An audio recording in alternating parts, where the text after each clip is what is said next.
বিশ্বের মানচিত্রে বাংলাদেশ নামে একটা দেশ আছে, যেটা আমাদের দেশ, যা ম্যাপের ভিতরে খুঁজে বাইর করা কঠিন হয়, কষ্ট হয়। কিন্তু এই বাংলাদেশ হলো 54,000 বর্গ মাইল। 54,000 বর্গ মাইল দেশ ম্যাপে কাগজে খুঁজে বাইর করা কঠিন। এর মানে এটা ছোট্ট করে লেখা আছে বাংলাদেশ। সারা পৃথিবীতে আজ পর্যন্ত কোরআনে কারিমের 2 লক্ষর উপরে তাফসীরের কিতাব লেখা হয়েছে, তাফসীর লেখা হয়েছে। আল্লাহ পাক বলেন কিয়ামত পর্যন্ত যদি লেখে, এরপরেও আল্লাহর কালামের মহা সমুদ্র বাণী লেখে বলে কোনোদিনও শেষ করা যাবে না। আমি কোরআনে কারিমে 6,666 আয়াত শরীফ থেকে ছোট্ট 2 টুকরা আয়াত, হাদিসের অংশ বিশেষ ছোট্ট এক টুকরা হাদিস তেলাওয়াত করেছি। এর উপরে আমি আপনাদের খেদমতে মুখতাসার সংক্ষেপ 2-4টি কথা বলার আশা রাখি। আল্লাহ পাকের কুদরতি কদমে আবেদন জানাই, তিনি যেন আমার এই অধম গুনাহগার মূর্খ জাহেলের জবান থেকে কোরআন এবং হাদিসের উপরে 2-4টি কথা বলার তৌফিক দান করে। সবাই বলি আমিন।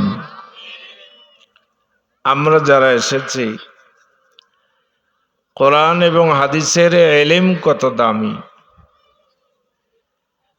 আল্লাহর পয়গম্বর বিশ্বনবী সাল্লাল্লাহু আলাইহি সাল্লাম কসম করেছেন, যদি কোনো ব্যক্তি আখিরাতের মহামুক্তির ইলম অর্জন করার জন্য, কোরআন হাদিসের জ্ঞান অর্জন করার জন্য বাড়ির থেকে যখন বাইর হয়ে আসে, কোনো মজলিসে যখন বসে, কোনো দিনদার ইমানদার আল্লাহওয়ালা ব্যক্তির সামনে যখন বসে,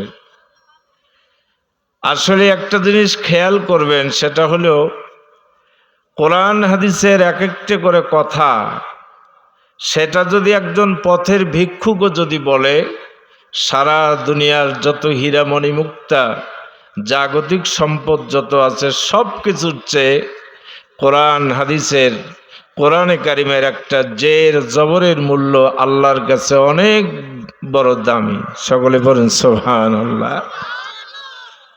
কে বলে বলুক, সেটা একজন পথের ভিক্ষুক হতে পারে, আপনার জামাতের মুয়াজ্জিন সাহেব হতে পারে, খাদেম হতে পারে, ইমাম সাহেব হতে পারে, জামাতে তবলিগের কোনো সাথী হতে পারে।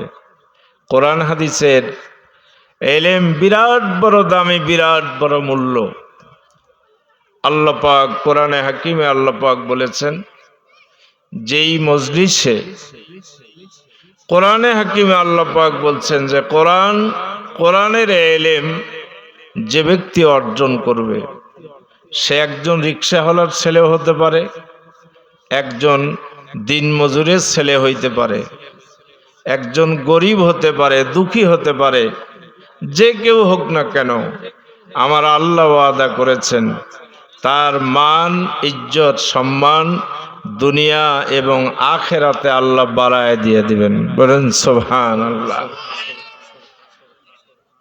কোরআনে কারিমের কাছে আসলে, কোরআনে কারিমের সংস্পর্শে আসলে, কোরআনের ইলম অর্জন করলে, হাদিসের ইলম অর্জন করলে, সেই মানুষটি আল্লাহর কাছে বড় দামি মানুষ হয়ে যায়।